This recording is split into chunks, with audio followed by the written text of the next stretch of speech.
na lulungi tekiba mirembe kufa webulwadde bwange nyingira mutima osule mu kisenge ate natyani ndaba ndi singo banatera kunkola mu kalango jingo nali manyifu ekirudde ky'obulimba kati kunda lulungi w'ebirungi gasinga namulabako mu kirooto namulabako mwenda bwatyo namulabako mu kirooto naye yali bulungi bwatyo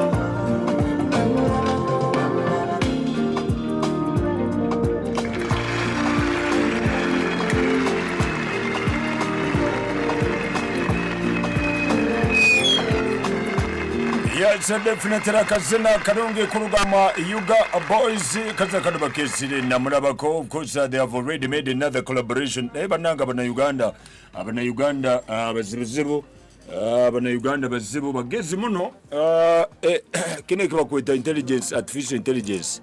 Abana bakozire mu America batemere party endi bagiha Moze radio endi bagikora mu alien skin. Hey. So India kora Yuga Boys. So tukumenza the track now. Ngumuntu no bada be feel no sobora collaboration nabo. Exactly. Nkaze wiki yakuzira. Technology yao ni karate. Hey. Ate oja kurankanu ngakasha tachiaro. Hey. Somebody does the program. Aja abeja bagitustinge kora mwirake yange. Kakumnyuti tawanko gendeye. Kandi kuno tukakuraga. Hey. So ate bintu kebi. So artificial intelligence is becoming actually it is going viral right now. A problem. It's becoming a problem. Not a problem, but it's something to maybe we don't know what is the hazard, the negative hazard. Positive to give in and you can retrieve. Because this is one is kiri easy abwo kuba umuntu na usanga let me say like you are artist don't amaraka gawo get distributed on social media. So it is very easy kutap the system kukoisa intelligence egyo ekakopinga phrase ya maraka gawo ekagagara mukine cyo rukwetaga gukora. Exactly. Kandi that's why nani kugambira ngo hata honoho ense hikiri ijani by then tukiyasoma twali tukora CRE they used it to ask us a dead is not dead. Discuss kato wako na nyonka andakatanga ino uyote nchejuka answer by spirit omufuna batafuire but now those things ended. I think even that question is not still appearing. No, it is appearing. Exactly. With this era.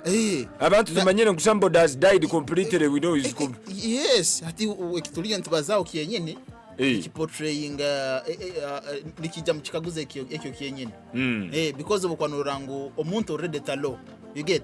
Yes. By to irakaliye nilikiavuga as if omuntu alo. By virtue of maybe what he or she did. Maybe left out records kebyo. Exactly. And ikisobora kuguma saa zino kugambira omwana omuntu yakajja mu music industry ngomoze is no longer anyway. Is no longer alive. So kisobora asobora takwikirezamba atugenda sports akadozi k'ebyemizano otakaferwa amakuru g'ebyemizano aharurengo rw'engeri ya Uganda Africa hamwe n'ensi yona omukashonshoroke akadozi k'ebyemizano program Twimuke arikinira munana katunyezero muri Top Radio orwo kubanza pako rwa katano.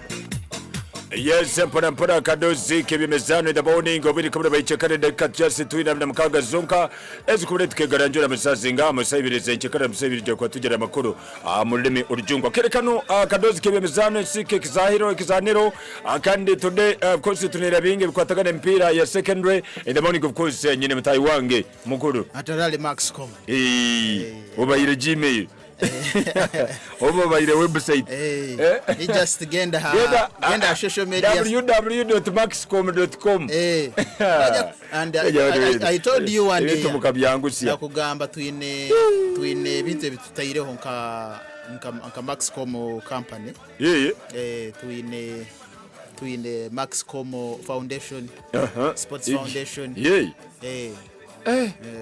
shortly ntujja kwantwija na Maxcom boutique ohulire tuliyo planning kufuna Maxcom financial institution bitakuzana Bible services Stanford management able services asa tubaramukize oburegoza Brito FM radio ndoze kintu bakitandikisize mani that's what we call dedication if you are dedicated to do something ready, education is all about being ready to do something I bet we can bongera abasajja abo abasajja ba ebabo that was I think last year it was last year kaje twasanga nambara ruko we talked a lot otangamba the kujja kuba hano kuina mu mukono you never know gusokuba mugisa gusokuba gurabire mu mugisa gute but twasanga nambara nkusimire mu I visited the office I wanted to know how this financial is a huge company so we should the geography almost at you event bitandika mpora and can somesa abantu ngo these circles grow into banks in most cases exactly they go into banks so mringo ko kadi teze bimzani good morning Chegegwa, good morning Uganda, good morning Africa, and those watching us on YouTube channel a very good morning dakika ziri 20 na ina izo zikubura yo kwekatora musazi libire zo rucyashya nyencha a beautiful Friday morning biri kwezi 15 okwezi kuli kwa kasatu 24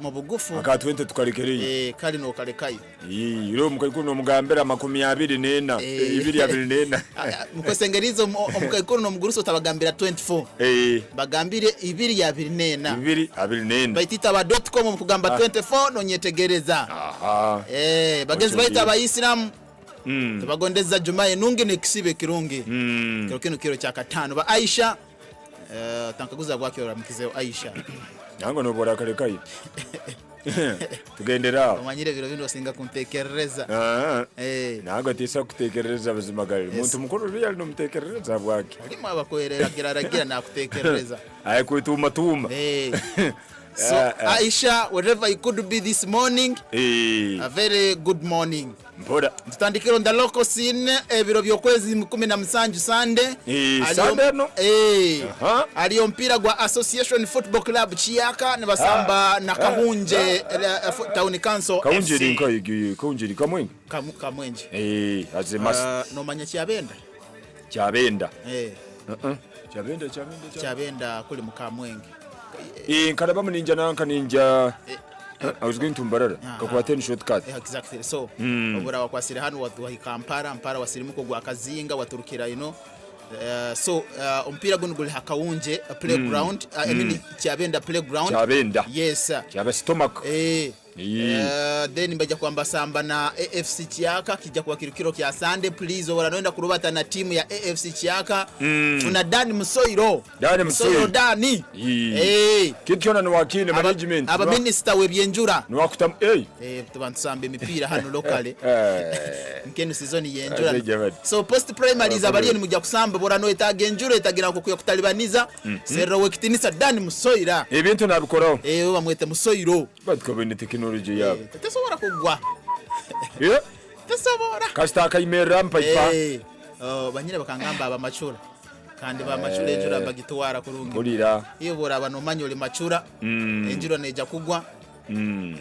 rukigambe kinso kwenda kubaza bayitu kusobora kuzesita tugende maize so ikiwanda kuleta na kienga Dani Musoiro abakwenda kurubata wherever you are bakusere dani musoiro kandi borataseruire dani musoiro osero wekitindisa bwoli kabajuisa mukatala aho mukazo wakutunde nyanya obutunguru watermelon green pepper byona abwoli kabajuisa mukatala aho naona kwatu waho so Sunday ninge Sunday nyino gwa shichegeo ninja ku delegating then ngenda gwa AFC chaka nkora mukizeo kitindisa Tom Bright amote mukozi webikorwa niwe director wa AFC Chiaka Association Football Club Chiaka ikire kejo baberegana CD kuri muri kakabara omulima akakwasa oberega ko sirefuka sebo kure wewe beba jembe na kuna kubanka yeberega kwasira hano kali batereza umuhanda aho good leader should be exemplary no kumurorao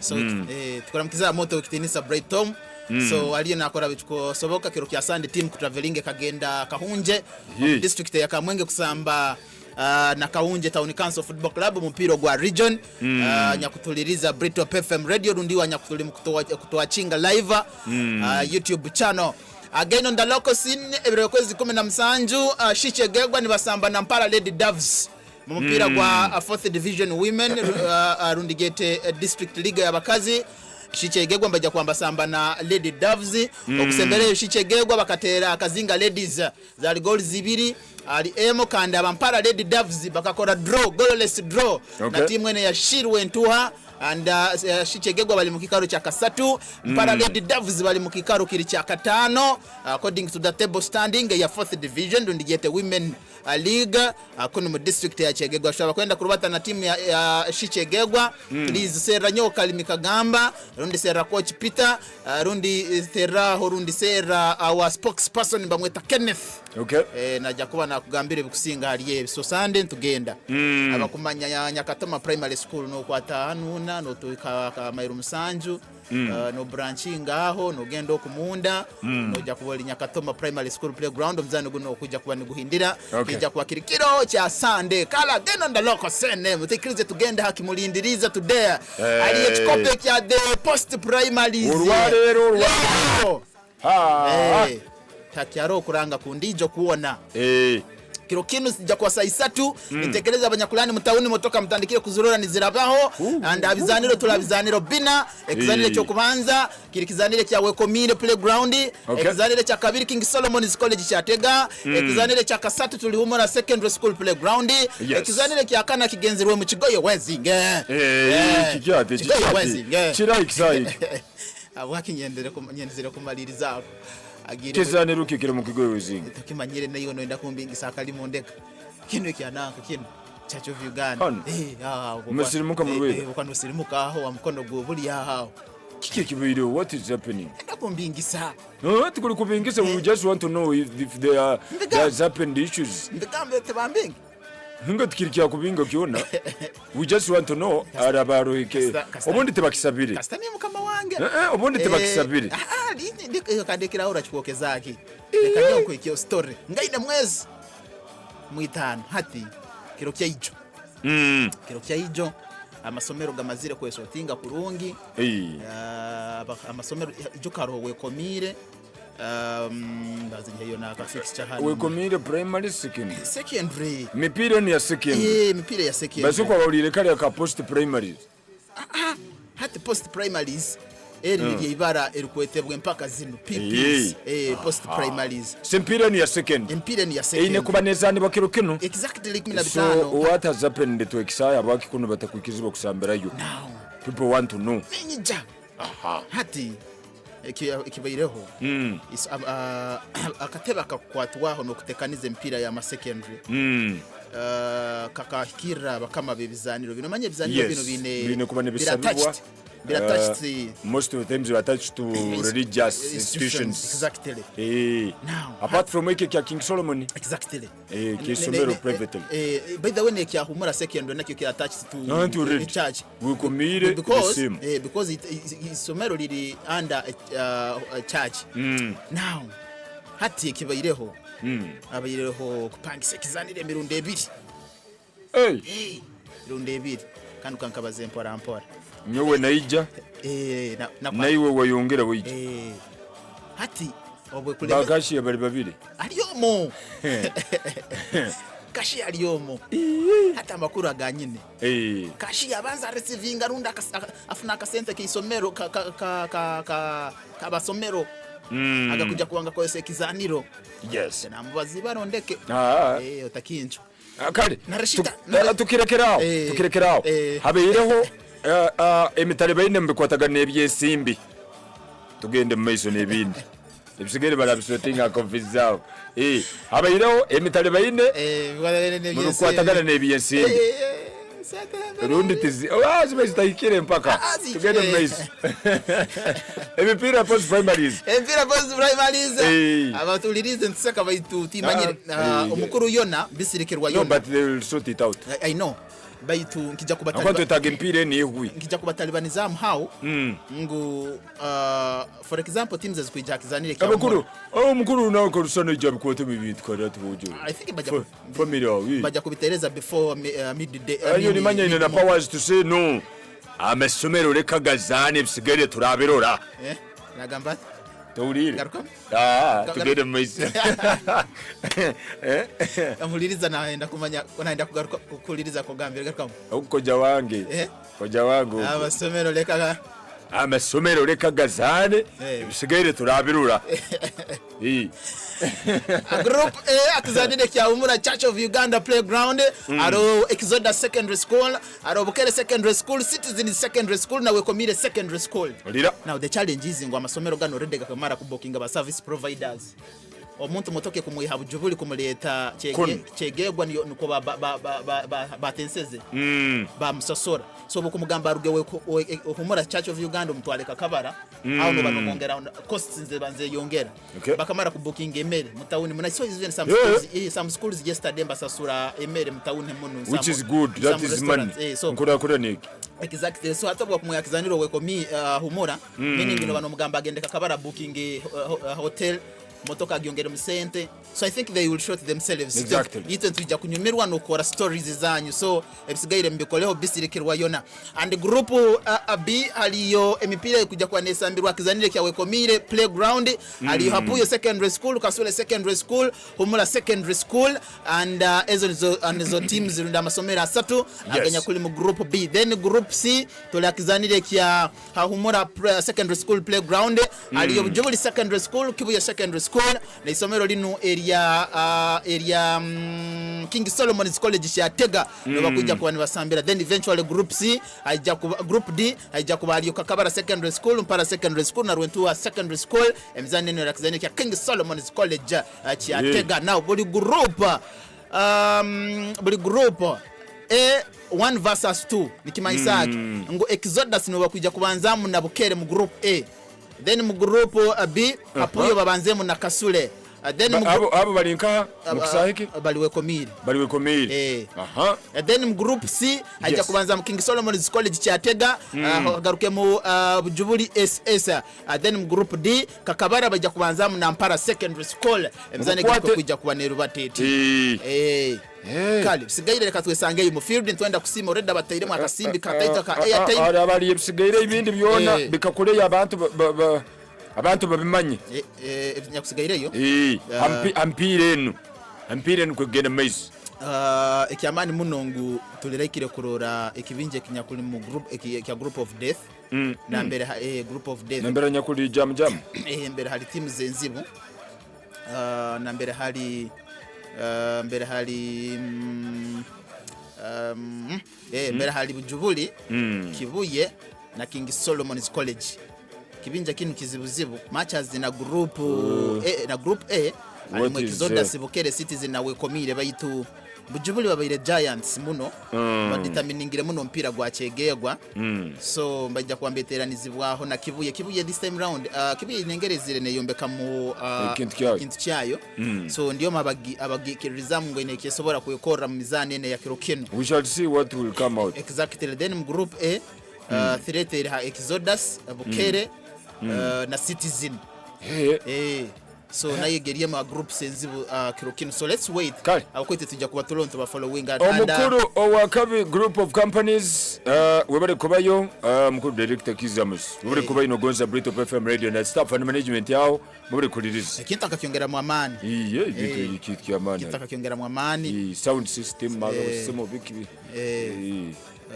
tusemire muno wakabi yakubanza tonaka mpire ndegeza updates abanza tonaka mwaka kwato abanza nanga achikwata kwatemo kale the Star Times Uganda Premier League kirokya ijo abaire yogo mzano gwa mani muno kuli mu masindi abaire ga club ene ya Airtel Kitara babaire ne basambo mzano gwabo na club ene ya Uganda Revenue Authority omzano guno genzerege kuwa aba club ene ya Airtel Kitara ni babara goals zibairege isatu aba Uganda Revenue Authority mpira kirokya ijo tebakwasire mugamba tendekebwa David Obua aba club ene ya URA ngumaiso masa runda basoroza bo musoro the Uganda Revenue Authority aba club ya Airtel Kitara netendekebwa Brian Senyonda kirokya bagwiroga Airtel Kitara kugenzire kuwa Airtel Kitara goals 3 aba club ene ya URA babaire ni babara 0 bafunire mugana red card kirokya ijo ahindisibwe Ivan mu dakika ya 5 na mwenda afunire red card goals 3 za club ya Airtel Kitara Dennis Omendi mu dakika berega ya kana Dennis Mugabi Jude mu dakika berega ya 3 na msanjo na gole ya kasato omuganda gamba emaze goba mu kibya ezirege mu dakika ya 9 na 2 eteberwege Livingstone Kabone no batebirege club na Airtel Kitara iri ha form emizane 5 nyakusembereye kizya ekyamani muno baine mu draws 2 zonka na draw nyakusembere bakagikora na Maroons yali ya 0-0 Airtel Kitara bekulembire table na points ziri 83 nibagaruka aho club ya Bull enengeri zire netagaramu ine points 3 na mwenda so Airtel matches ngo Airtel Kitara baine mzana 2 na gumu timu zesigari zine mzana 20 bayito Airtel Kitara hafo meaning na club ya Bull obwe kusinga neba nefunza gap na sigara gap ya points ziri 2 zonka bayito sofa Airtel Kitara sofa so goda anya kuneta Brito FM radio kale mzana ndijo kirokya ijo kwegenzerege maiso abaire yoga umzano kirokya ijo mzane ndijo kwegenzerege abaire yoga mzano gwa club ene ya Busoga babaire mbabara goals 2 na club ene ya Bright Stars mbabara goals 2 mzane gebiri ni yasambirwege kirokya ijo then mzane ndije kuja kubanesambibwa kirokina birokwezi 15 mu kikopa nicyo kime cha The Star Times Uganda Premier League ali mzano gwa club ya Bull baje kwamba samba na club ene ya Sports Club Villa omzano gwa saha 10 zonyine za Rwebajo Club Ball baja kwamba sambo mzano gwa 20 na goma machikope kya Star Times Uganda Premier League then club ya Vipers baja kusamba na club ene ya Kampala Capital City Authority biroge kwezi 15 krokinu habitara saha eme ya Kairizi KCCA baja kwa bongera kula St Mary's Stadium kusamba na club ene ya Vipers na barai dakika mwenda zonka kwegaranjura msaibire zori chacha nyencha kula area yanga krokya ijo aberege chikopo ekya UEFA Europa League Liza tusengelizi zirege krokya ijo club ya Liverpool mbabara goals mukaga Liverpool krokya ijo baino bagwiroga kugenzere kwa goals mukaga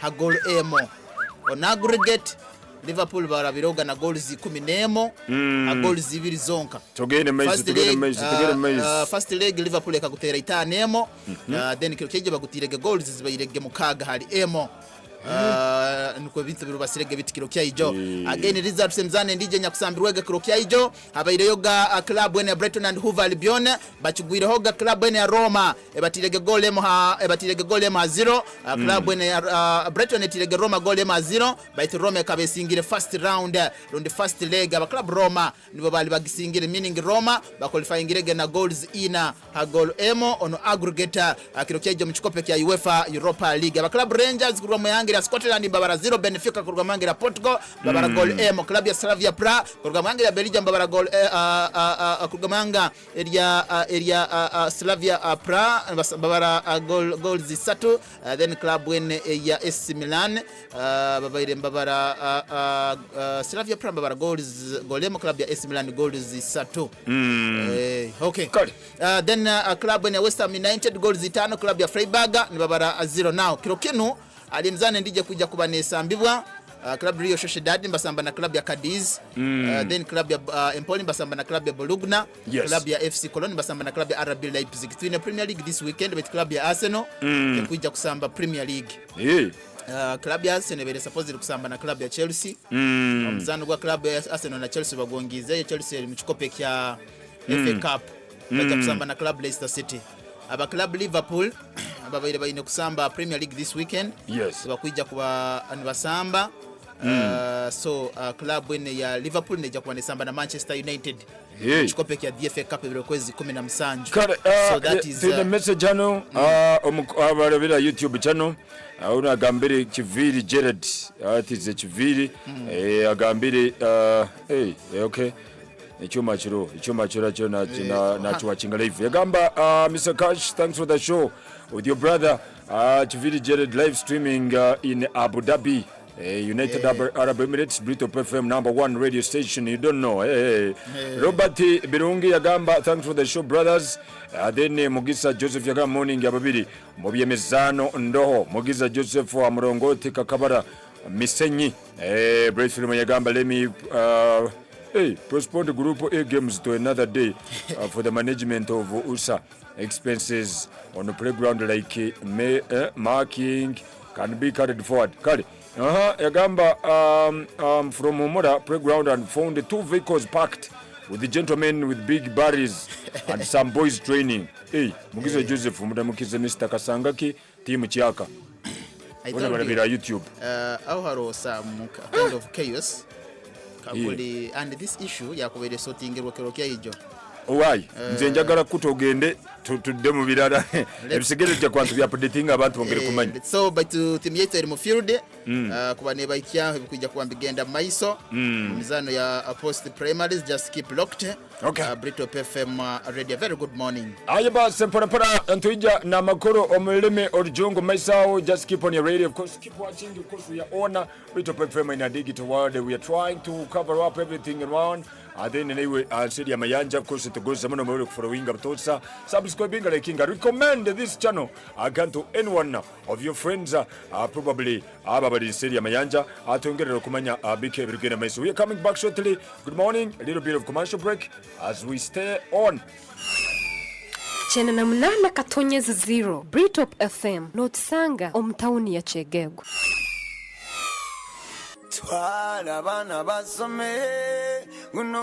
Omukuru Kalenzi kano rubatana n'abaana bawe nosera kiki ngambira deka we omukuru kabuleta koko rukurura abana ba ogwa amazire ya kana ogwa amazire ya mukaga bona bakaika amasomo ga sayansa bangambe nibetaga kusoma obusahu ndiyo ni seri isomero mbere ndabasomeseza nyencha ntiyijukiza humura isomero liri mu Lyonka Prime School of Nursing and Midwifery Kijwiga Chenyojo District isomero liri mu kichweke kitekaine kandi kichulire abegesa batendekerwe kurunge kumara isomero liri handikisiwe mu kitongole by'enyegesa n'ebyemizano mu government ya Uganda nilitwara abojo n'abayisiki abamazire senior ya kana runde ya mukaga kandi oburaro bwabegi burungi muno lekawe abana ne babalisa kurungi muno kandi ebyemizano ne babitwara nk'ekikuru bano ne batwara abana mu intex 2 ya January ne ya July oijuke ngo kuhandikisa kuri ni kugenda maiso alaza paka cha katano tandikanye nchakara paka rwebajo ha Prime School of Nursing and Midwifery Kijwiga kwetaka kumanya bikiraho tera hasemo 0 chenda na munana kaga nkaga neba run 0 kinana na isatu kinana na ibiri nkaga na isatu omulimi wena noyenda kutunga muntu yo zawe ikiriza nkwanjure banywani baitu aba MK Farm Supply abakusangibwa mu town yetu ene Kegegwa Fort Portal Kampala Highway haihi na offices za Crex abatuletire ebyokozesa byonna mukulima habei enungi nga bomba ebijimusa slasers enfuka emibazi kaita bihuka no mwata ensigo enungi zone na ezebirimwa kandi tuhana magezi mu byokulima mwije mutwe hanuzeho kale abantu bachegegwa ne bichweke bere haihi MK Farm Supply ne batangira kwenda kumanya bikusingaho osobora kutuchumita akasimu kaisanju 8 28 nkaga na 5 0 rundi 0 musanju 5 5 kinana na 2 16 MK Farm Supply hanu chegegwa ne batangira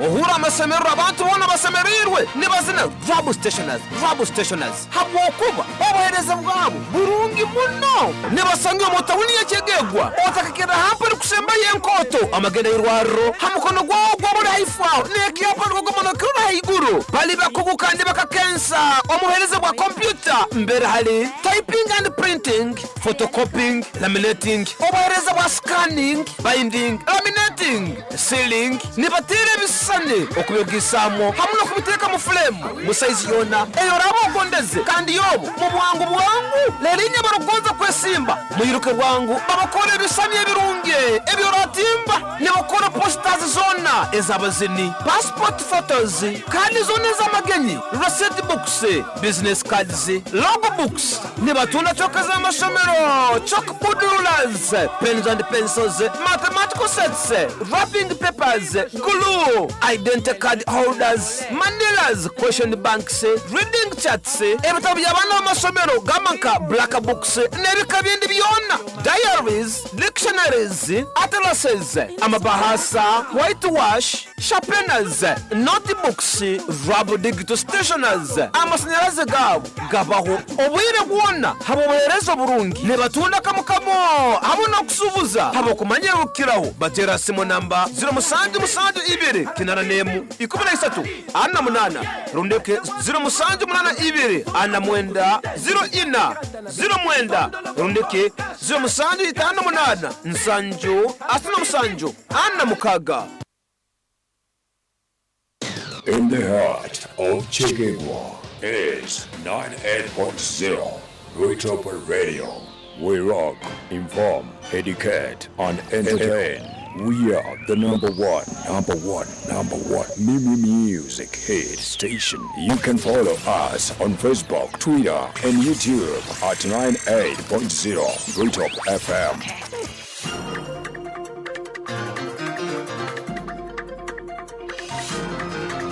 The news in English on 98.0 Rooftop FM. Brought to you by Matunda Kombucha Drink. Find it in all shops and supermarkets.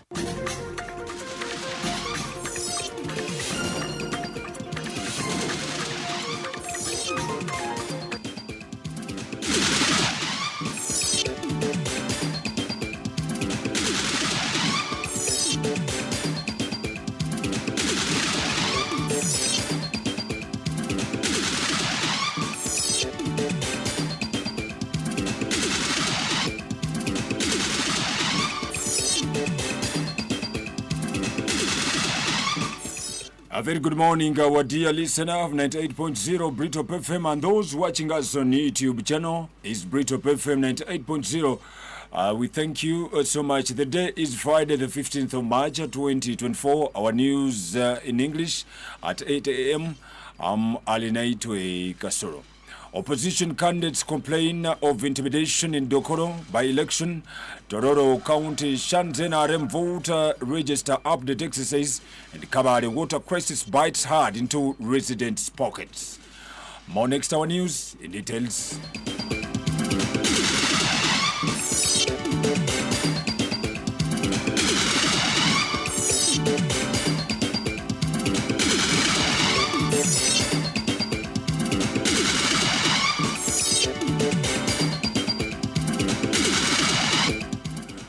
News coming from Dokoro. Opposition candidates nominated for Dokoro parliamentary by-election have decried the high levels of intimidation being exerted on them.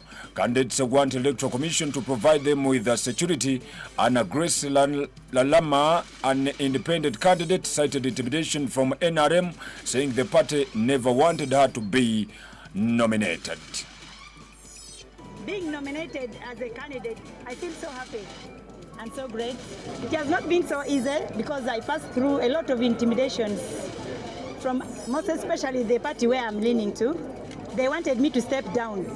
So we have been living under fear. They wanted to arrest me so that I don't nominate.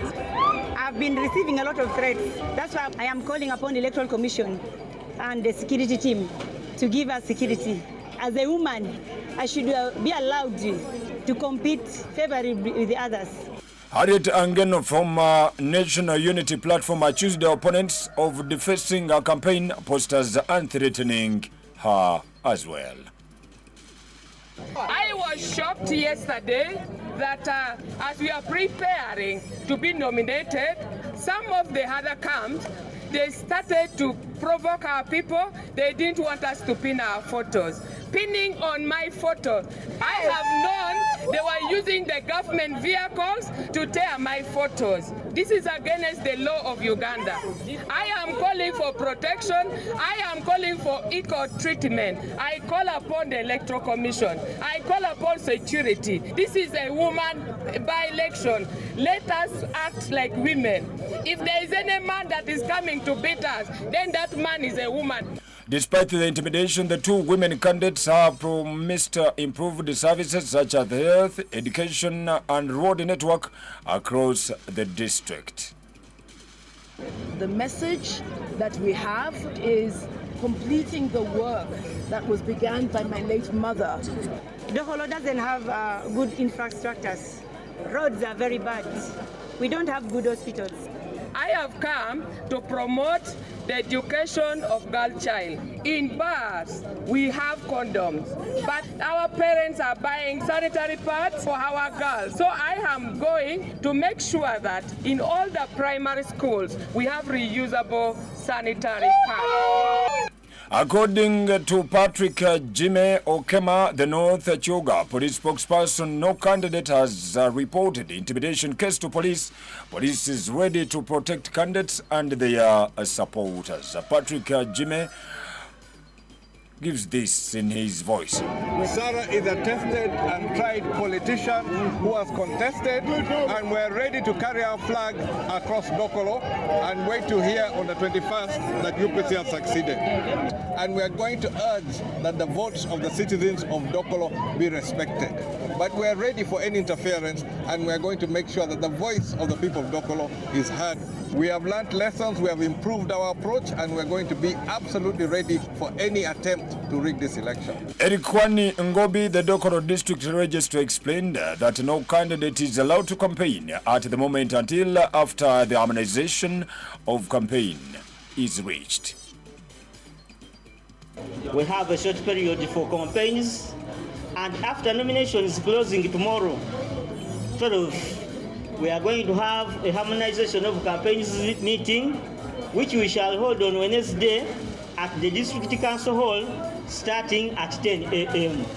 I'm inviting, I'm imploring, I'm requesting nominated candidates to come for that harmonization meeting such that we can forge a peaceful way forward. Through the harmonization of campaign meeting, that we shall come up with a program which we are going to follow as we conduct our campaigns.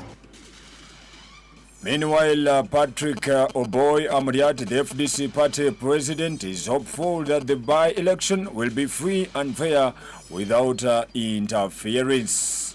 Our expectation is that we will have a level playing ground, and that the people of Dokolo will get that leader out of a process that is not flawed, that is fair, out of a process where democracy plays out, where the rule of law plays out, where we do not see the intelligence and security agencies interfering with the choice of the people, where we see the Electoral Commission being on top of things and exercising fairness as is given to them under the law of this country.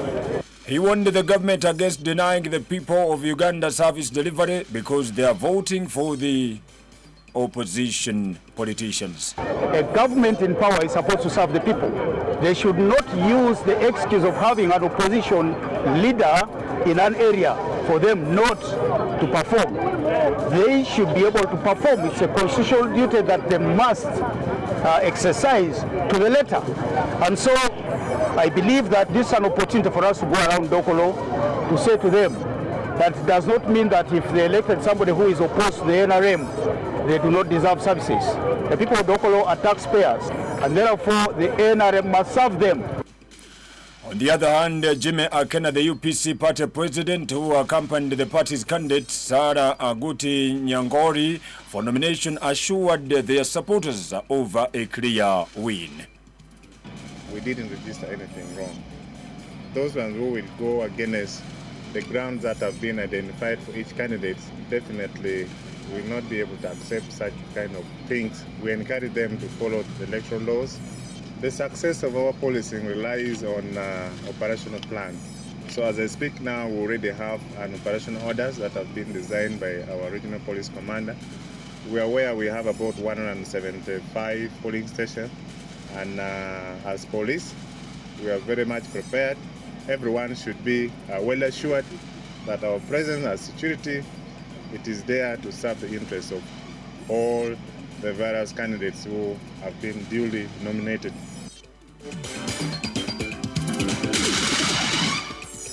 NRM members in Tororo County have boycotted the party voters register cleanup exercise that started on 13th March 2023. The NRM members declined to take part in the exercise, and accordingly, the party secretariat suspended the activity until their grievances are resolved.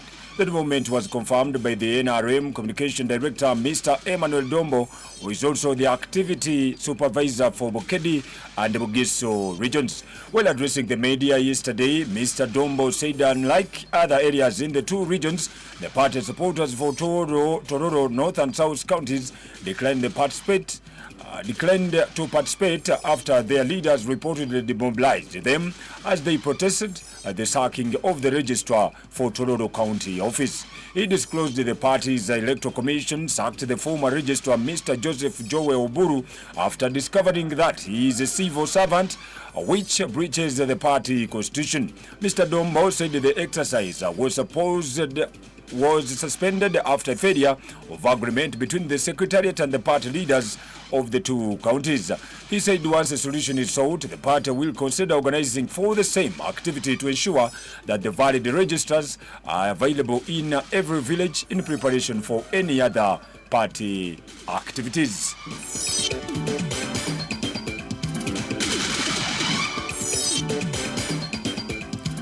Unknown people have raided the Miso Health Center for in Brisa district and made off with the two lighting arresters that had been installed at the health facility. Dr. Peter Otim, the in charge of the health facility, explained that on Monday this week they were shocked when they found that the lighting arresters installed on the general ward that is currently undergoing construction were missing. He, however, declined to comment further on the matter, stating that the matter has been reported at Piso Police Station and that is under investigation. A nurse at the health facility who spoke to our reporter on condition of anonymity explained that it is not known how the thugs access the health facility premises to steal the lighting arresters, yet the facility is fenced and has guards.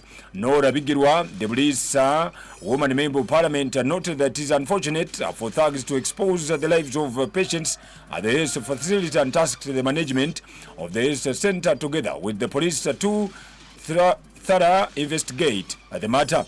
Julius Akiza, the Albertine Region Police spokesperson, says that there is an organized group of people stealing lighting arresters in the area. He says the police has embarked on the hunt for the suspects to ensure that they are arrested and prosecute accordingly.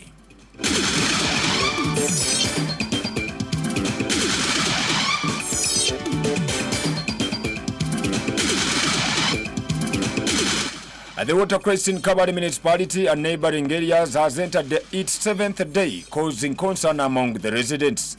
Residents in the municipality and the sub-counties of Chanamira, Chitumba in Kabale district, as well as Bubale sub-county in Rumanda district, largely depend on water supplied by the Nation Water and Sewage Corporation. The water is pumped from Lake Bunyonyi, about 8.9 kilometers away from Kabale town. The consumers say that they have since last week faced a crisis since the taps ran off run out of water due to unexplained in getting water. The water shortage crisis forcing residents to dig deep in their pockets to buy water.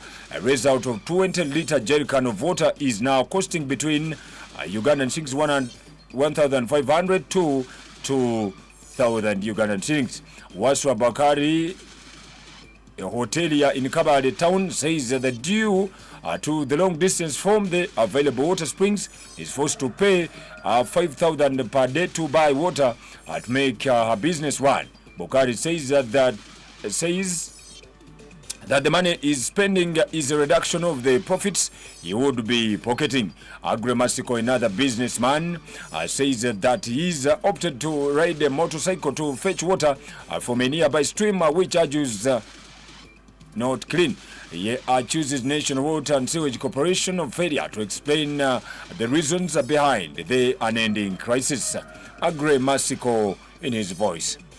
People who are doing business are spending a lot of money. They use border to go and fetch water a long distance, meaning they are using more money to just receive water to their places of abode, places of business, and that is very, very unfortunate. If you find that the ablutions or the toilets, the urinals, they are not clean, the likely consequences of that is even having a problem of diseases. What is the position of the political leaders? When we have such a kind of challenges, people that should stand with us are basically the political leaders, because it is their role to oversee the service delivery within their areas of work. Some Coordinator Central Division LC3 chairperson says that the crisis is hitting hard people with indoor flushing toilets since they risk clogging. He wonders why the National Water and Sewage Corporation has no reserve tanks in Kabale town to help supply water in case there is a problem in the normal supply. turamanya ngo amezi gaho magabuzire na muno abantu barakoresha ibihoro ningashe kamena zire aha system ya sewage barakoresha ubujage ibintu biratambura ngo tuza ku experience ningashe za kureba okwigara kwa sewage lines kandi naco kibase guteka amagara gabantu hakangarate konka no kwigabana shunota kugira bongeze mu ka speed nangwa na habasika kuzaho umuringo gwo babasa kurunda ikitweta ngo ni reserve tanks kugira ngo ibintu byabagaho ezo reserve tanks zibase supplying abantu. When contacted, Patrick Otim, National Water and Sewage Corporation manager in charge of Kabale branch, attributed the crisis to the breakdown of high-yielding water pump motors at Bunyonyi intake due to intermittent power supply. A team called for patience says that they are working hard to solve the problem as well. We got one of our motors getting damaged, which is a high-yielding motor. Currently, we are running at 40% capacity, using the slightly smaller pump to produce water for the town. And this 40% production capacity is not sufficient enough to meet the current demands of the town. But the technical team is on ground. We received a new motor. They are fitting it. We were able to handle the faulty power line from the transformer. We believe this was also one of the causes. But this has been mainly attributed to the fluctuating power.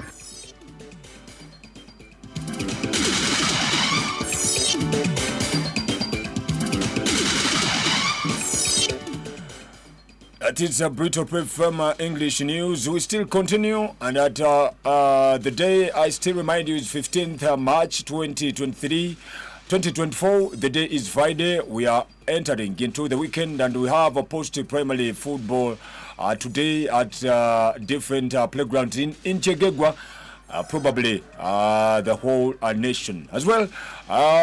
We still thank you for listening to Brito FM Radio, and we are live on YouTube channel. You keep following and liking and probably dropping those comments as well. You recommend the channel to the rest of the world. We move to the digital world. In more of the story, the absence of the national IDs has affected the registration and the update of the NRM party register in Nakaseke district.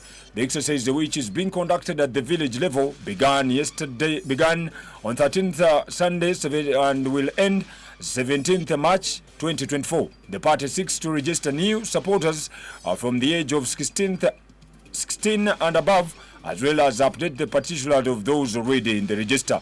However, in Nakaseke district, the exercise has been hampered by the absence of the national IDs by applicants, which is a requirement for the exercise. National IDs are proof of citizenship, and village registers require names for each member registration. Mohamed Bukenya Yiga, the NRM Administrative Secretary, says that although the exercise has been ongoing smoothly, several residents who had turned for registration and update failed to present their national IDs. Bukenya says that several residents informed the village registrars their national IDs are currently being held by money lenders as collateral security after extending loans to them. And Bukenya tells our reporter. Ekizibu kyetufunyeemu nti abantu tebalina nnini ate nga ye requirement esinga gye tusinga okwetaaga okuba nti omuntu yeewandiisa okubeera mu kibiina kyaffe. Nnini tebazirina nti olw'okuba bamanerendaz be basigaza ndagamuntu zaabwe, naye tubakubiriza tubasaba bakwate ndagamuntu ezo baziddiza abantu basobole okwewandiisa bakwate securities endala. Kabuye Chofatogabye, the State Minister for Kampala Metropolitan Affairs, made an impromptu visit to Kiwoko town and Kikamuro sub-county in Nakaseke to assess the progress of the NRM update exercise. Chofatogabye said it's illegal for money lenders to retain national IDs as collateral security. He asked village registers to register the supporters even though without national IDs, but reminded them to recover them. Tinewunyiza mbadde bulijjo bachoga naye nga simanyi gravity yakyo naye ndowooza kati ebimu ku bya prime minister byatusindise twetegereze bye bino kati ensonga eyo naye tugenda gizaayo mu cabinet tulabe naye ndagidde abantu bano babawandiike naye bakiteekeko nti ono talina national ID ye manirinda yagitwala we tugenda osobola okukola okusalawo kati eno nakyo kireflectinga nti naye natuuka ku national election era abantu tebajja kujja kubanga national IDs abo bazikoze eki bazirina kati ndowooza katuddeyo tukikolereko decision nga cabinet taking position tulabe kyenetulambika ate kitukimaliri. Last year, the National Identification and Registration Authority issued a warning prohibiting the use of national identification cards as a security for obtaining loans, insisting that they remain government property. In our news, have a great and lovely Friday.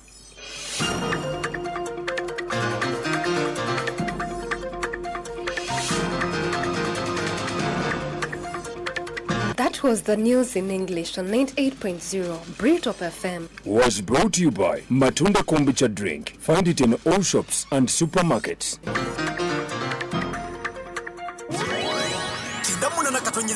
Britop FM tukusanyisa sawa kusawa obuyimba obukunyumira obukumalako stress ebiva mu ggwanga byonna tubikuleetera n'obifuna mu makaago amawulire amasunsule